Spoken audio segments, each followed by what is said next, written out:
Hey guys, Mr. Nice Wonder here, and I'm standing in one of my favorite places. I'm out here in the forest again in the local ecosystem, and I'm standing next to a really awesome habitat. This is what we call a riparian zone. This is a river, a creek habitat. And I was noticing as I was walking by, I saw a lot of fish swimming down in the water. I started thinking to myself, wow, what does nature provide for fish to help them live and be successful and thrive? So I was thinking about all those biotic factors, those living things. I look around and I see lots of trees and leaves and various things in the water, rocks and so forth.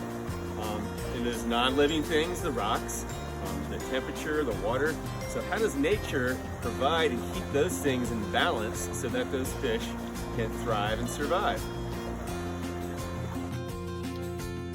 All right, hey guys. So I'm back home from my walk down to the creek, and I want to take a few moments to show you some of my very good friends, our class pets here. And so let's take a look.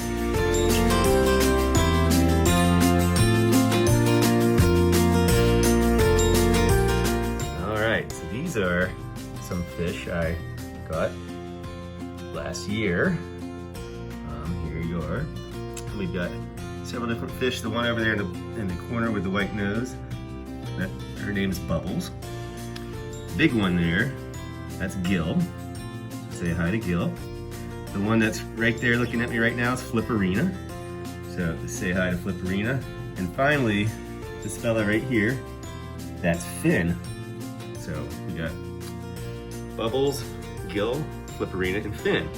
So as I was mentioning back outside at the creek, so nature provides all the things in a fish's habitat that it needs, all the abiotic factors that a fish needs and all the biotic factors. But how in the world, in an artificial environment such as a fish tank, can we maintain that balance between those biotic and abiotic factors? So that's a question we have to solve really when running a fish tank. So let's consider, first off, what are some of the biotic factors that make up a fish tank? So clearly we obviously have fish, so that's a biotic factor. And the fish need to have food, and so I think I have some food right here. So here's the fish food. So I provide the biotic factor of food to them. Fish also need microbes in their environment, these little organisms that you can't see, but that's really important because those microbes that I add in this is a type of bacteria. So I put the bacteria in the water, and that helps to break down yet another biotic factor that is the waste. Fish produce a lot of poop, and then there's also some probably uneaten food and things that fall in there. So the poop and the waste and all that, that's a biotic factor that needs to be processed. So this bacteria, again, acts as a decomposer and breaks down the biotic factor of waste. So we've got fish themselves, the food, the waste, and the microbes.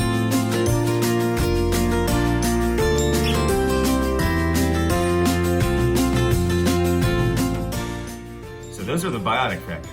But what about the abiotic factors? And there's quite a few to consider that need to be maintained and kept in balance. So first things first, we need to have enough water. So this is about a 20 gallon, or is it, I can't remember now, 30 gallon tank, 30 gallon. And each fish really needs a certain amount of water. The fish also need that space. So you need to have a big enough tank to maintain these fish. So space, the physical, how much space there is within the tank for the fish is another abiotic factor. So it's a 30 gallon tank, and that gives the fish enough space also and enough water for each fish. So the water is a abiotic factor. Another very, very important abiotic factor when considering a fish tank and keeping those in balance is temperature. And so I monitor the temperature. I've taken a thermometer out, but here's a thermometer that I use to monitor water temperature. So it's running about 55 65 or almost 60 degrees. This room doesn't have a lot of heat in it. You know, but the fish, they appear to be very happy. So that's a decent temperature. They like cool to moderately cool water.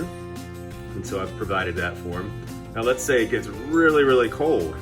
How am I going to keep that balance? How am I going to keep my abiotic factor of temperature in balance? Well, you can see that device in the back is a thermostat, or it's a heater, excuse me, and it works on a thermostat, and that will heat the water if I need to. Now I haven't really used it, haven't needed to, because this room maintains a pretty steady temperature even during warmer weather.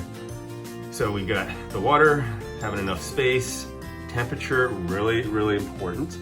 Another abiotic factor that needs to be considered is what we call turbidity. Turbidity is a measurement really of how much particles, how much mud or whatever might be in the water. Okay, so very turbid water would be cloudy. Okay, so in nature, you know, the stream has fresh running water. There's a lot of things in the stream that could probably help to filter out some of the turbidity out of the water. So the water remains clear for the most part in a healthy environment. And also all the abiotic factors that surround the stream, when water runs into the stream, helps to filter the water. The leaves and the trees and all those things act as like a natural filter that lowers the turbidity of the water.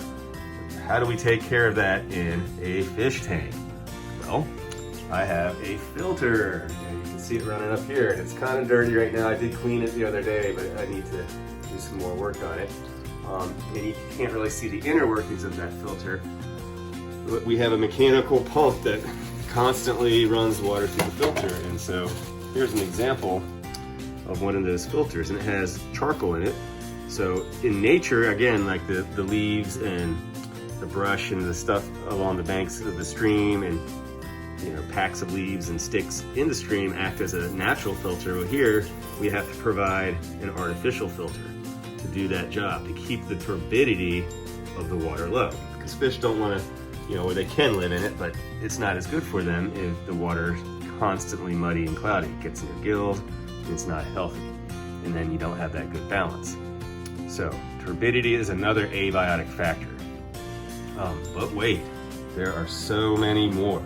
So down here on the floor, you can see I have all these different chemicals. And one that I just want to point out for this particular video is pH.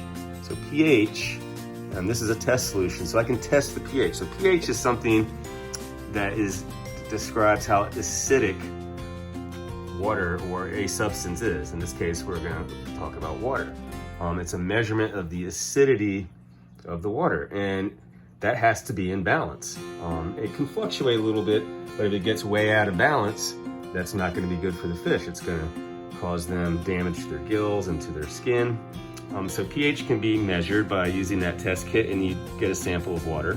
I put it in here, and it gets a certain color, and then that color tells me, and I have a little scale over here, what the pH is. So when I look at the scale, it's looking like I'm at about 6.6 or so on the pH scale, so that's a little low. You know, the fish ideally would want that water at what we call 7 on the pH scale.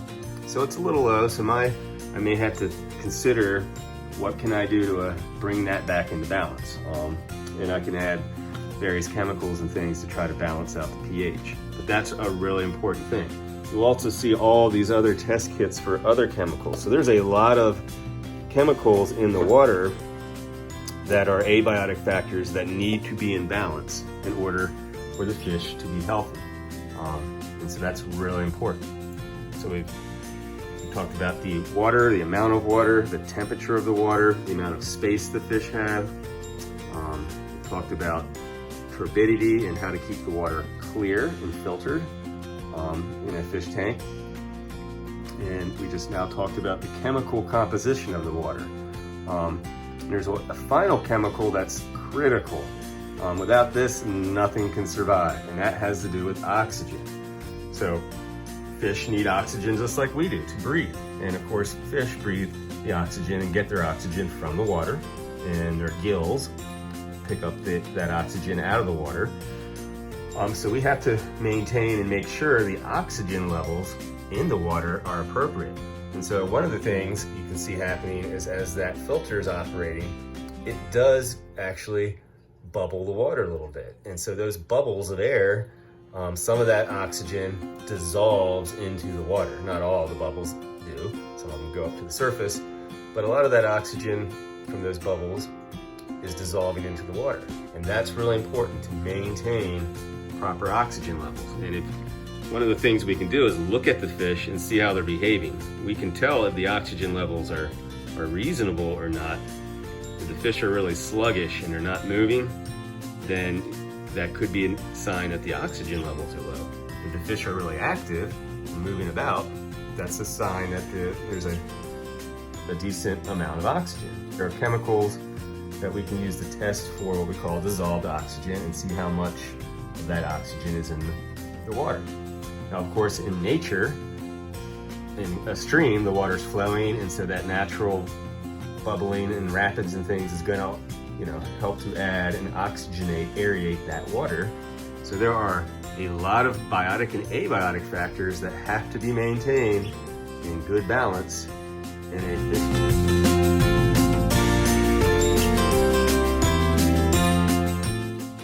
So nature does it the way nature does it, but if we create an artificial environment, we have to come up with ways to do that. So you can see all those things. Now, nature can keep a stream in balance if the ecosystem is healthy and you have a good mix of your biotic and abiotic factors, and you've got your trees, and there's not a lot of damage to the ecosystem. It will maintain a balance. Okay. Here at home in my fish tank, I again have to maintain that balance. And if one factor, and especially if we think about abiotic factors, if one factor gets way out of whack, that can really have a bad impact on other factors. For example, if I let the water temperature get really high, that's bad, okay? But not only is it bad that it would be too warm for the fish, but that also then impacts other abiotic factors such as the amount of oxygen in the water, okay? So that balance must be maintained. If one thing gets out of whack, other factors then can become out of whack.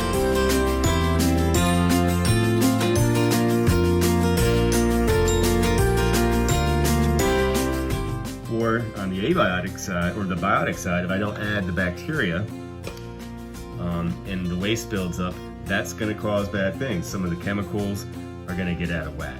So without the microbes in the water, those are good. Without those, I can end up with chemical levels that are way off and out of whack, and that can be bad for the fish. So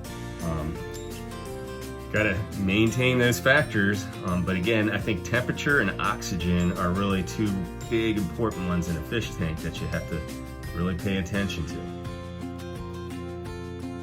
So thank you for taking a look at the fish, and I hope that you have a wonderful day.